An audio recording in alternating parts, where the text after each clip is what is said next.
Welcome to the Mindful Leader Practices podcast. I'm here today with Michael Leytem. Michael Leytem is a mindfulness and leadership development expert. He left his corporate job about 5 years ago now and started his company called Catching Leadership.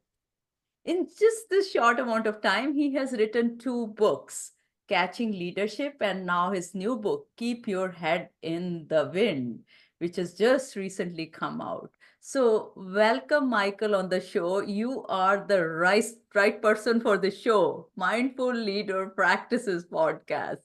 So, truly delighted to have you here, and I welcome you.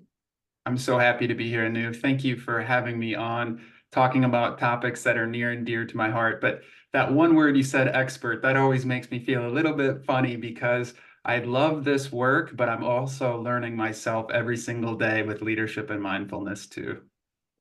Yeah, no one is an expert, and yet wherever we are, that's where we were supposed to be. Well, Very good. I appreciate the positive comment. It's just one of those things that's like anytime you say you're an expert in something, it feels like life gives you a lesson that's like, oh, you thought you knew something. Here's a new challenge or something it throws your way. But I do appreciate your kind words. Thank you very Yeah, much. I love what you say. You know, we are all on this learning and growth journey, and so appreciate that. Um, is there anything else you wanted to add about yourself before we get into the questions? I would just say, aside from the work stuff, my family. I'm married to my wife, Alicia. We've been married over 12 years now. We have a daughter who's a little over 3 years old. Her name's Melrose. And we are expecting another one in July. So, and we know that it's going to be a little girl. So I'm going to have two little girls and my beautiful wife surrounding me. It's going to be a great ride here the next few months. Wow, wow, wow. That's beautiful. Congratulations. And Thank you. 3 years is also such a wonderful age, you know. Sometimes they can be assertive. Where's your daughter at? Well, I'll tell you this, I've already been outside riding her little bike with her today, and I know that we have a session scheduled after this call too, because she loves just taking me outside and doing all kinds of things. And she also likes to fish, or she's getting into it, which is my big hobby and passion in life outside of work. So it's cool. She's got her own little tackle box, and she's like, "Daddy, when can we go fishing?" So we share a lot of great moments because she is at a fun age right now. Wow, wow, oh, that's amazing. Yeah, yeah. I want to be with the 3-year-old. They're so cute. You know, yeah, that innocence and that, just being, I mean, talk about mindfulness. Right? We don't need to teach them mindfulness. I know. And even you saying that, there's so many moments where I could be checking things on my phone, I could be looking at my work email or on social media, and I just need to, and I've been doing a better job at this, putting my phone down and just looking my daughter in the eye and just being there and playing toys with her, playing games with her, being outside with her because like I'm her whole world when we're Mm. there, right? And she should be my whole world when I'm out there too. And I think it's just a great reminder that kids, at least at that age, they don't have all of the other distractors in life. So they're fully invested in whatever they do, which is what we should all strive to be as adults, be fully invested, fully there in whatever you're doing. So I fully hear you. Yeah. And how did we unlearn something which we were born with? Beautiful question. I mean, society and pressures and ego and all kinds of things, right? As we become adults, we just pack on more and more things. And then it's funny because the longer you live, it's almost cyclical. The older you get, as you start to get the wisdom, you get back to where you started. Yeah, yeah. And I think this is a great segue into doing a practice with you because this, that the fact that we've unlearned something wonderful we were born with, why don't we bring it back in the moment? And you have two books, and I wonder if you can bring it from one of the books, a practice that you we could start with. Yes. So we'll start with my first book, Catching Leadership. It's also the name of my organization that I lead.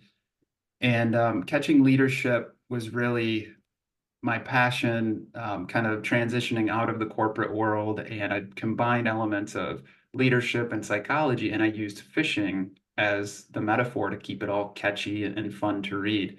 But it's based on the catch and release model. Mm. And there's 6 steps, so it's an acronym for CAT, CH, and the release. And what I want to focus on now for this practice is the release part, because what I was noticing back when I wrote this book, it came out in 2020, but I'd been writing it for a few years. And I saw this huge void when it came to mindful leadership before the pandemic. There was a lot of really great content about emotional intelligence and delegation, communication, and habits. All of it was really, really good. But I noticed that these leaders put so much on themselves and they're required to step up in big ways for the organization. So, how are they learning to release and let things go and stay mindful throughout the journey so that the weight of the world doesn't, pull their head underwater? It can always keep their head above water from drowning. So, with that being said, I would like us to uh, engage in what I call the G.R.I.N technique, G.R.I.N. So if you have a pen and paper with you, I would encourage you to grab one if you don't. But this is a beautiful technique. It takes about 5 minutes or less, just depending on how long you want to spend with it. But really, what I noticed was there were many times back when I was writing this book, when I was stressed out, that I needed kind of an attitude or a mindset shift. Mm. If, when you feel like when you're in that funk, you're in that negative tailspin, how do you pull yourself out of it? Mm. Mm. So that's where I took some of the best journaling prompts that I had and kind of combined them into my own technique called the G.R.I.N technique. So what you do is you write G.R.I.N at the top of your paper, just so you remember the acronym, G.R.I.N. I always put the date because sometimes it's nice to look back over time and see where you were at that day and what you were working through. So here's how this works. With G.R.I.N, the G, it stands for what you are grateful for. Mm. Right? Very popular journaling prompt, but you want to write about between 3 to 5 things. You can keep going, write free flowing. And I'll explain all these instructions first, and then I'll give you, maybe a little bit of time to just write them in. But you just want to write about anything that comes to your mind right away. So I'm grateful for, I'm grateful for, I'm grateful for. Don't judge yourself. Just put it down on paper, right? Could be your family, could be your job, could be the beautiful weather outside. I'm grateful for, I'm grateful for, I'm grateful for. Once you feel like you've exhausted a list there of what you're grateful for, we move on to the R. And the R is I release. Mm. What are you holding on to today that you need to let go? I release, being worried about this upcoming meeting. I release about, a travel schedule or itinerary. I got to catch a plane. I release, I release, I release. Just any of those nagging anxieties that you might have in your mind. I release, I release, I release. Shoot for 3 to 5 of those, but you can write more if you'd like as well. The next piece, the I, stands for your I am or affirmations. These are your pump up statements, the feel good ones. So for me, it could be, I am a great father. I am a great presenter. I am a great coach. I am, I am, I am. And these are things that might feel a little bit funny putting down on paper because you might feel like I don't want to be arrogant. But these are things that you're creating those neural pathways in your mind of telling yourself what you actually are good at. So when you are feeling bad, you can remember, I am really good at X, Y, and Z. So you write 3 to 5 of those down. Mm. Mm. The last prompt then is the N, and that stands for your new intention. And this is just one, and it can be however big or small you want it to be. What is your new intention for the day? Mm. Maybe it's to put a smile on someone's face. Maybe it's to say thank you to someone. Maybe it's to meditate. I mean, it can be anything. It's up to you. So you go through that process through each of those 4 categories. And then at the bottom, what I like to do is write myself a little note that says something like, Michael, you're doing a great job, or keep up the great work, some kind of note. I put a little smiley face, and then I physically grin, and I do a big old cheesy smile because you want to activate your brain and you want to release some of those neurotransmitters. It's really hard to be mad at someone when you're smiling like this through your teeth, right? So if you go through this process, you can have a moment here to jot these down. I promise it will put you in a better mind space than you were prior. Can we give a few moments? I would love to do it, at least just for a couple of, just thinking of at least one in each category. Absolutely. And I'll just go through them again just real quickly, and then we'll have a few moments here for you all to jot them down or think through them. So I am grateful for all the things you're grateful for. I release all the things you're letting go of. You're not going to hold on to them anymore. I am all of those affirmations about yourself. They're supposed to make you feel good, and they are true. And then the N is for your new intention for the day. What's one thing you want to focus on today? Mhm.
Are you also doing it?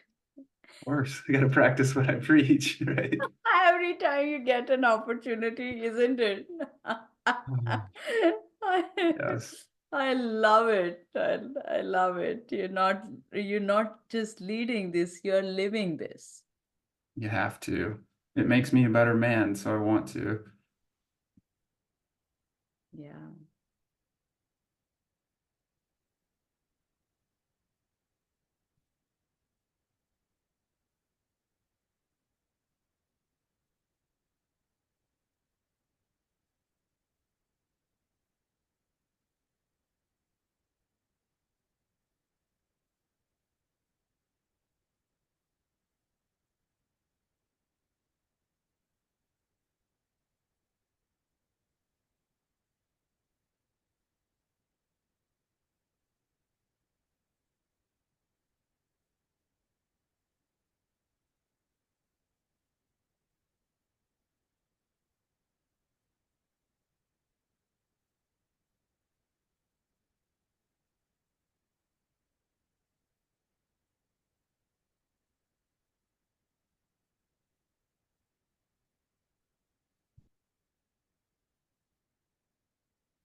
Or yeah, this was wonderful. This I am grinning. I really, this you can't be mad doing this exercise. I can experience it. I think there's some release of some neurotransmitters, more perhaps oxytocin and dopamine and everything else, which is helping us smile here. Work It like always, magic. every time I do it, it makes me feel better. And it's the times when you don't want to do it. You're like, I don't want to do this stupid journaling prompt that you need it the most. And I'll just tell you a real quick story. I was traveling back during my corporate days, and I was on a flight from Seattle down to San Diego, and it was a really tough work week. The client was very challenging. There was a lot going on at home. I believe my wife at the time, she was in like a little fender bender. She wasn't hurt or anything, but I just knew I had to deal with the car situation when I got home, and there was just a lot of pressure on me. And I remember being in the airplane, and I'm usually not like, an aggressive or like violent person or anything like that. But I just remember being so like in a negative headspace that like, if this person touches my armrest, like I might lose it on them. I was like, okay, Michael, you need to pick up the pen and you need to grin right now. And I Mm, did. And I went from probably like a 9 or a 10, on the anger scale to mm, probably like a 3 or a 4, right? More manageable. And mm, I think that if we can do that as mindful leaders, have the self-awareness to know that I'm not in a great place, not to expect perfection, that you're going to all of a sudden just be happy and never have to deal with any challenges, but just move the needle a little bit. Get mm, yourself in a little bit better of a place so you don't say something impulsive or something that's not in the character of who you are. And that just requires being proactive. So hopefully this little prompt, the grin technique, can help you too. And maybe on those days, whether you're having a bad day or maybe you're having a good day and it enhances it even more, use it as much or as little as you want to, but I hope it does help you. mm. I am almost thinking that this could be the bookends for the day. You start your day with a grin and end it with a grin, and it doesn't take that long. And maybe it's just one thing we write, and but we start with a grin uh, Yeah. and end with one. People ask me, they're like, when's the best time to do it? And I'm like, whenever you do, it's the best time to do it. There's no hard and set rule that you have to do it at 4 a.m. in the morning or before bed. It's just do it whenever you can. And just Mm. take the time to spend a few minutes in your own mind and then start to change the story. That's what it's all about, is changing the narrative. If you're telling yourself a story that's making you feel upset, let's change the story to one that maybe makes you feel a little bit better. Yeah, and for me, I am taking a flight this afternoon, and I am, was a little stressed about that. But just doing this exercise made me realize that I'm so grateful for the vacation I can take, and I should be smiling about that and not be frowning about it. So suddenly it shifts the perspective. Yeah. Well, now that you said that, this isn't about the grin, but it's something my dad told me when we were out fishing one day. And I always think about that too whenever I'm worried or maybe having a bad day. And he said, Michael, remember that your worst day could be someone's best day. Mm, And so whenever I get worked up about whether it's travel or I have to do something for a client or, something's going to be very difficult, it's about changing that mindset to you get to do it. Like you get to go travel, right? Yeah, there's some inconveniences with packing and dealing with traffic and little things like that, but think how many people would die to have the opportunity to go on vacation or travel that way, right? Or think of how many people would love to have a client, even though they may be difficult, like you have a paying client, like that sure beats the alternative of people who are struggling to make ends meet out there, right? So it's all about the stories we tell ourselves. I saw this really interesting research out of Stanford, and it said that the human mind has about 50 to 60,000 conscious thoughts a day, not subconscious, conscious thoughts. And of those 50 to 60,000 conscious thoughts, 90% are repetitive. mm, you're So in a you're loop. in these same loops all day long when you look in the mirror and you think the same thing every morning. So that's why like this work of self-awareness and changing the story is so, so important to this crazy world that we all live in now. And so you alluded to this a little bit. You left a corporate job to do this. Walk us through your journey. What inspired you to do that? What brought you to that point? How did this unfold? I want to know that. Yeah, that's such a good question. I actually was talking to someone last week about it. This individual reached out to me because they're kind of thinking of doing the same thing. And they were like, Michael, how did you take the plunge to go out on your own when you had this corporate job? And I think I always knew deep down inside that I wanted to kind of run my own coaching and consulting firm. There were so many great things that I was able to gain from my corporate experience, and I worked with some brilliant, brilliant people. But something just felt a little, I don't know, not fully authentic, or it felt like a little bit of a facade, a game that you had to play if you wanted to get promoted, or this is the way we all look, this is the way we all talk, this, and some of those things, I just, maybe it's me, maybe I don't like the, authority and I want to be my own boss, but I just felt like maybe there's a space that I can create my own type of firm that works with clients who are looking for a new angle when it comes to leadership, with a strong focus on mindfulness and a strong focus on authenticity. It might not be everyone's cup of tea, and that's okay. There are a lot of coaches out there. Please find the one that fits with, what you're looking for. But I just knew that to be happy long term in my life, I was going to have to make a change. So I started writing, and I used the first book, Catching Leadership, really as the catapult. Okay, Michael, you want this? What do you think leadership is? Because it's always easy to pick out what bad leadership is and kind of be that Monday morning quarterback and, well, don't do that. Okay, well, what do you think as a young man great leadership is? And even that in and of itself, I think I was 32 when Catching Leadership came out. There was imposter syndrome. There were some people like, why should I listen to a 30-something-year-old on leadership? You need 20 or 30 more years of experience before you can talk about that, which is not true, right? Everyone can provide value. And I've been a sponge my whole life, listening to people who have experience, looking at the research, and also just doing some of the inner work as well.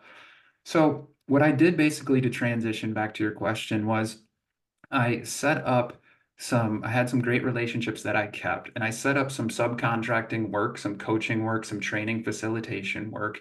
I was working on the book so I could have a foot in the door when I did go out on my own. And I saved up a lot of my PTO so that when I did make the jump, I had a little bit of runway of cash flow, about 3 to 6 months worth. But after that 3 to 6 months, I was going to be on my own and I had to be self-sufficient, right? And my wife really played a pivotal role in it. Even writing the book, like she always has believed in me. She gave me the nudge when I was like, I'm not ready. I'm not ready. She's like, Michael, you're ready. You can do this. And I think that helps in our lives too. Whenever you're going to do something big or scary, surrounding yourself with people who see your potential. They know that maybe you're not quite there yet, but you will figure it out. They believe in your ability to figure it out.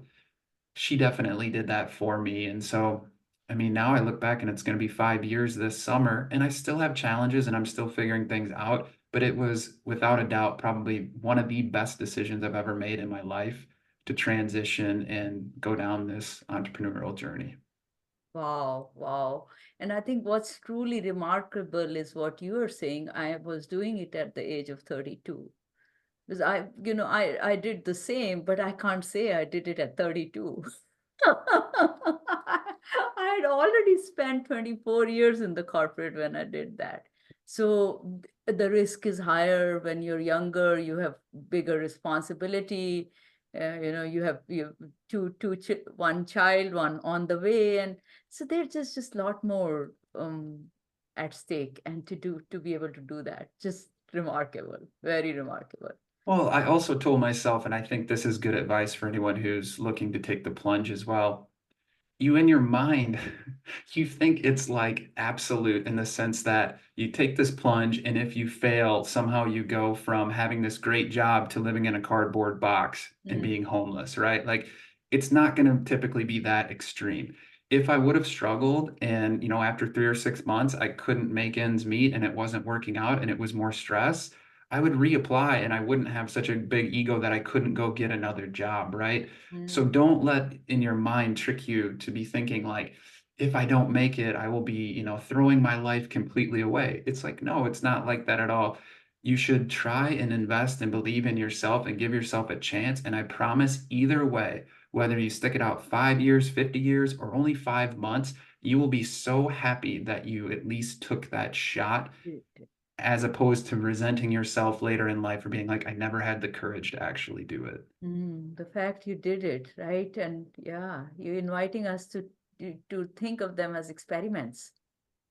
Yeah, that's all life is, right? You're always, it's trial and error. And if you're stepping into bigger spaces, whether it's going from one kid to two kid or taking on more clients or writing your second book or whatever it is in your own realm, it's never going to feel comfortable. You're always going to have to expand and take on new things, and it'll be trial and error, but you will always learn the lessons if you stay mindful and focus on the things that are truly most important.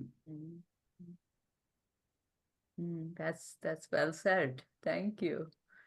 So transitioning to actually continuing the conversation and not transitioning it.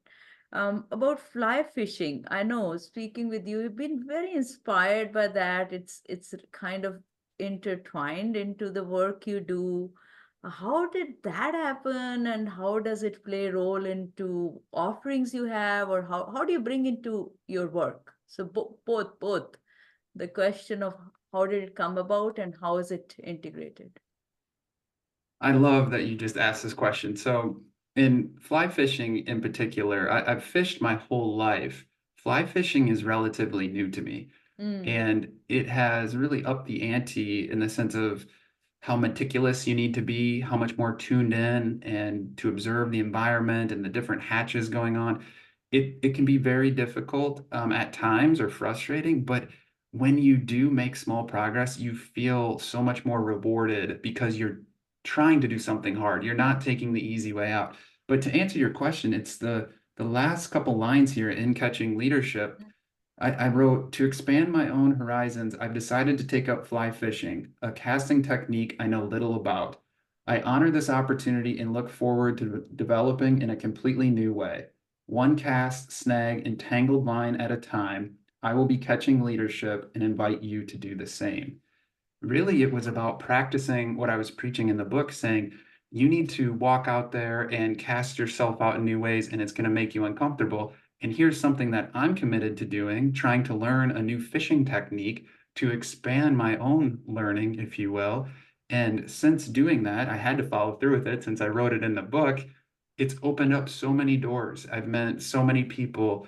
I think I've become a better angler as well, but I've learned that like it's not really about catching the fish. It's about just being out there and being one with your environment. And so now what I do is I have the opportunity to take executives and senior leaders out on these leadership retreats. And I combine elements of mindfulness with leadership practices, and we spend time out on the water without our mm, phones, without anything to unplug outside of the office. And the response has been excellent. Everyone who's gone on one of these trips, we've been to Utah, we're planning one for Montana later this fall. We've been out to California, Wisconsin, Asheville, North Carolina, kind of all over the country. And people leave these experiences with just a new outlook on what it means to be an effective leader.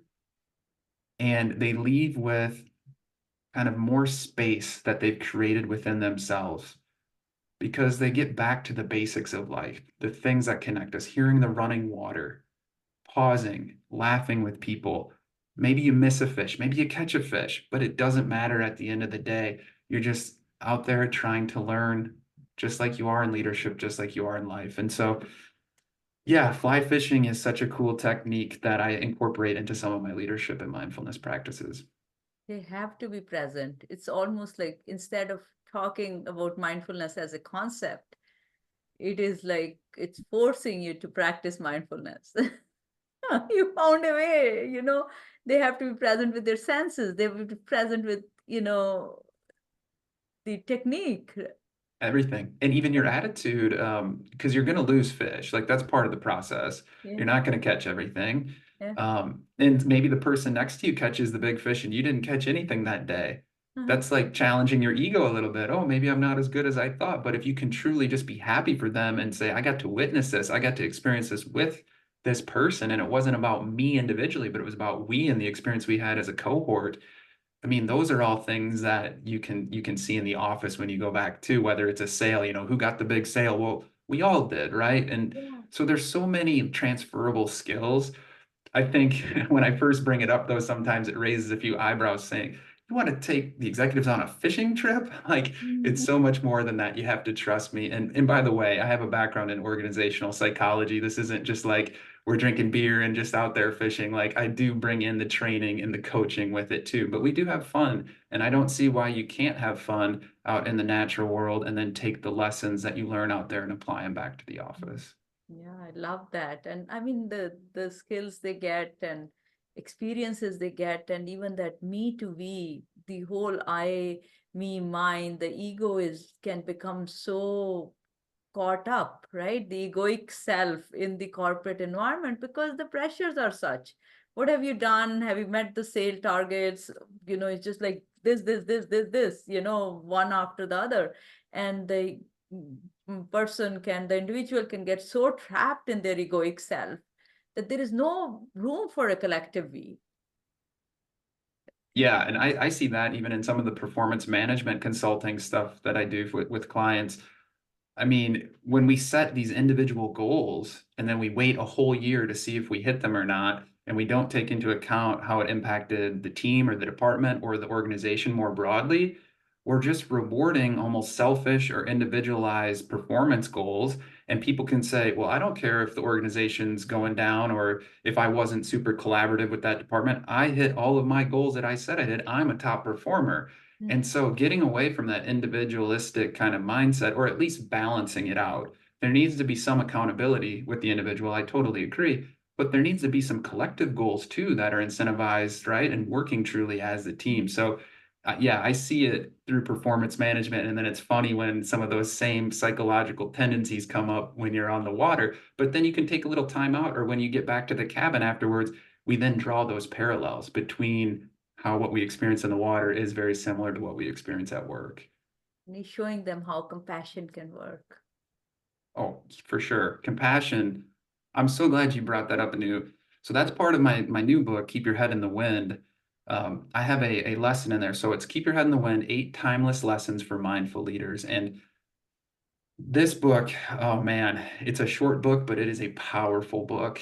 And I used verses from the Tao Te Ching. So I took some of the ancient Eastern philosophies from China, and I tried to use those and give advice to leaders kind of in the Western world today of how we can use this ancient wisdom even in this crazy AI, fast-paced, world that we find ourselves living in. But lesson number 7 is love like a child. And we talked about this earlier on this pod, but can you truly have compassion, love, right? In corporate, we don't use the word love very often. Empathy, emotional intelligence, those come up quite a bit, and those are very important. But compassion takes it to the next step. Compassion means you empathize with someone, but you're willing to act upon it as well, right?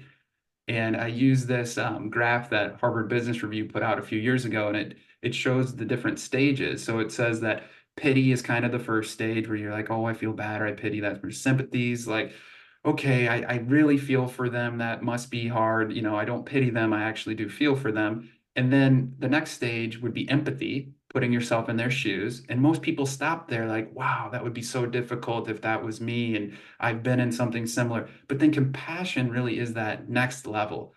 I feel all of those feelings and I'm willing to act upon it. So if we can bring more compassion to the workplace, I think it would help not only individual leaders feel like they're making a difference, but would help the entire organizational well-being of all employees because you're spreading the love, if you will, within corporate, which needs it, quite frankly. See, isolation is a huge problem in our country. And the pandemic made that even worse. I mean, it's great working from home. I work from home most days, but there definitely is a trade-off between, the flexibility of working from home, which is great, but then not maybe having as strong of bonds or relationships too, because we do yearn for strong relationships as people. I heard something very interesting on a podcast a few weeks ago, and it was around the concept of heart intelligence. So not emotional intelligence, not cognitive intelligence, heart intelligence. And basically what this podcast was saying is that this has been researched for decades, but the heart has up to 40,000 neurons around it, sending signals back to the brain.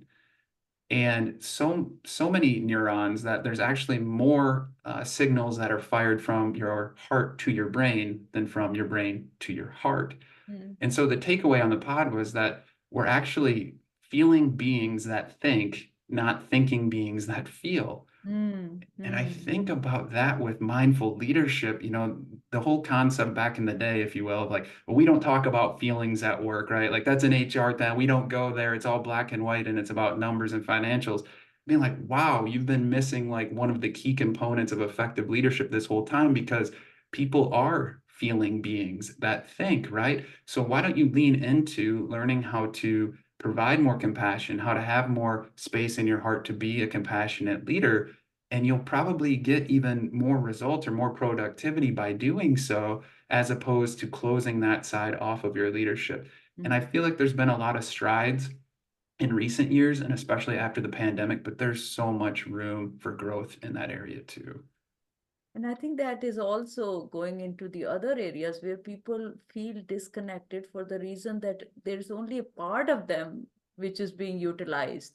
Right? It's all about what they can think and brain, but brain is not the whole being. In fact, we know that there are neurons here, but also even in the belly, most of the serotonin is produced in the stomach, and it has connection with your diet and well-being. So the whole, we've never considered the whole being, as if you should leave all these, you leave your stomach and your heart and all the other organs behind, just come neck up, right? If you can disconnect, leave your body and just arrive at work with just your like mob balls.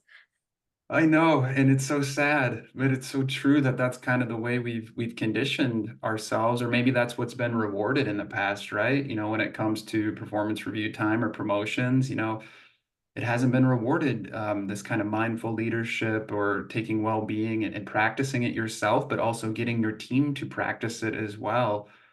Yeah, it's amazing. This world we live in right now is it's hard as a leader. It's paradoxical. And I write about this in Keep Your Head in the Wind too. One of the lessons is embrace paradox as well. And at any given day, you may have to say one thing and on the next day kind of take a different approach or an angle on it. And there's a lot of gray, right? I mean, you're supposed to hold people accountable, but you're supposed to encourage them to fail.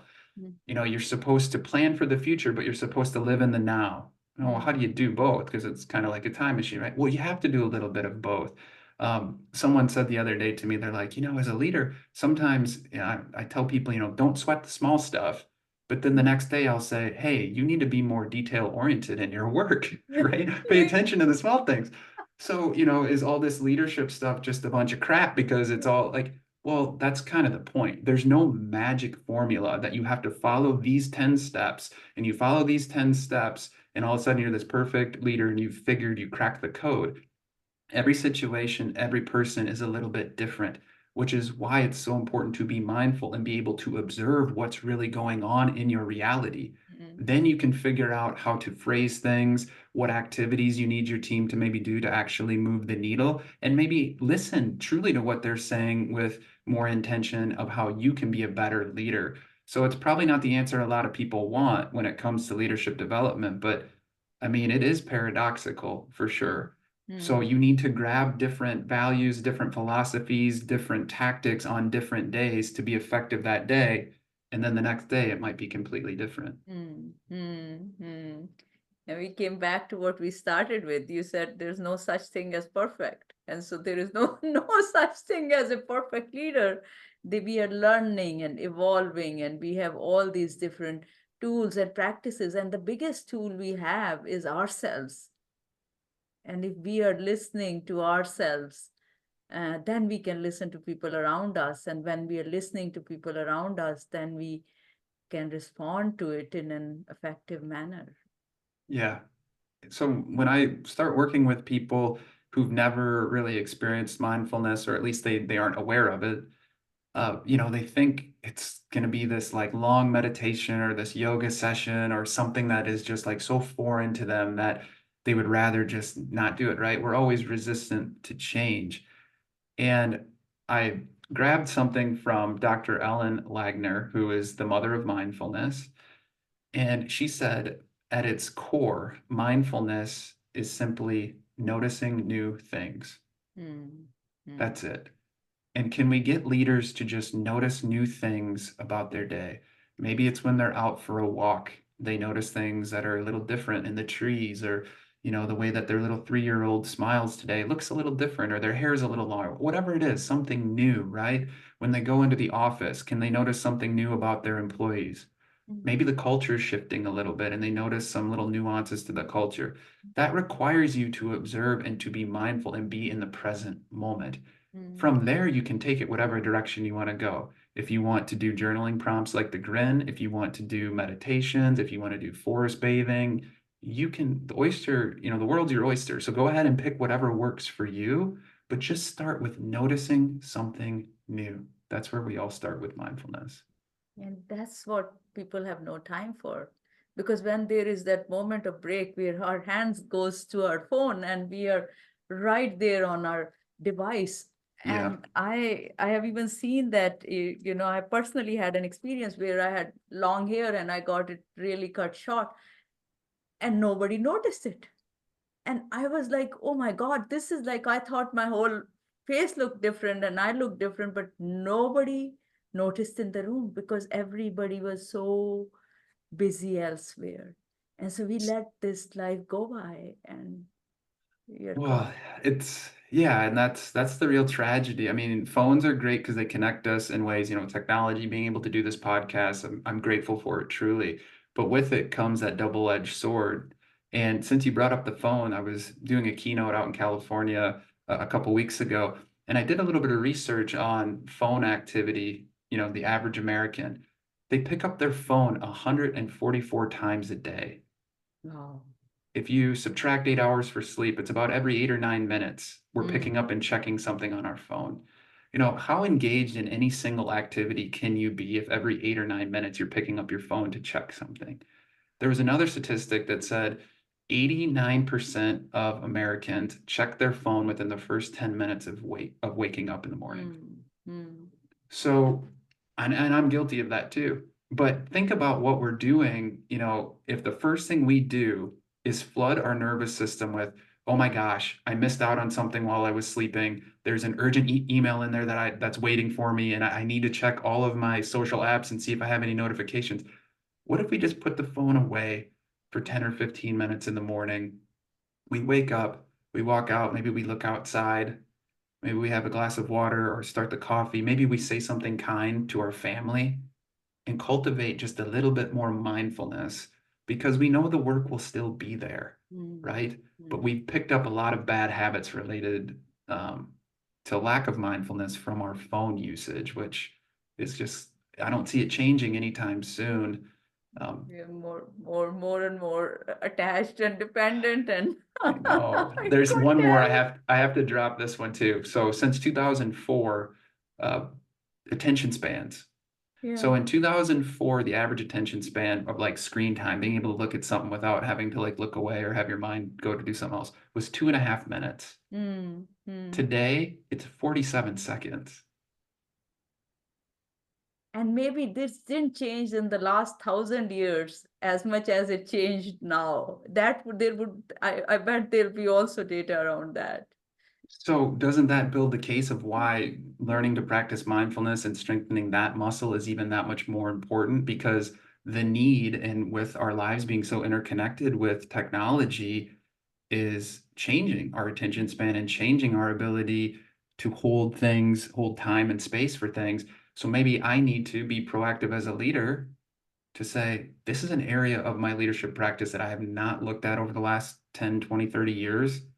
But what got you here won't get you there. And given the way the world is going, maybe this is an area that I do need to start focusing on. So what's your call for action? We're coming towards the end, and this is a perfect segue into what are you inviting leaders to do? How do you want them to get started? What would they come to you for? And of course, we'll put all the links over in the podcast notes.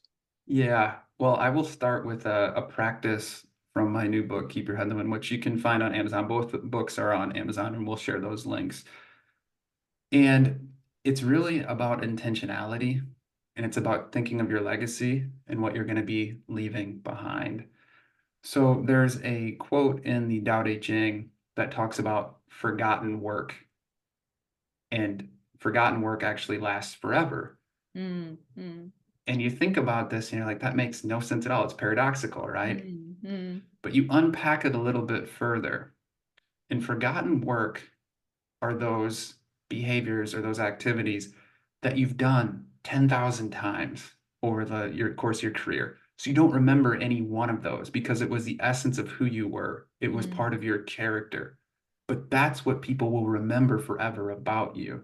mm, So I want you to think about what are the things in your leadership practice that you hope to forget, or maybe you mm, already have forgot, but mm, you want others to remember. And I want you to lead so well that your greatest accomplishments are forgotten, They're not the trophies on the mantle. They're not the promotions.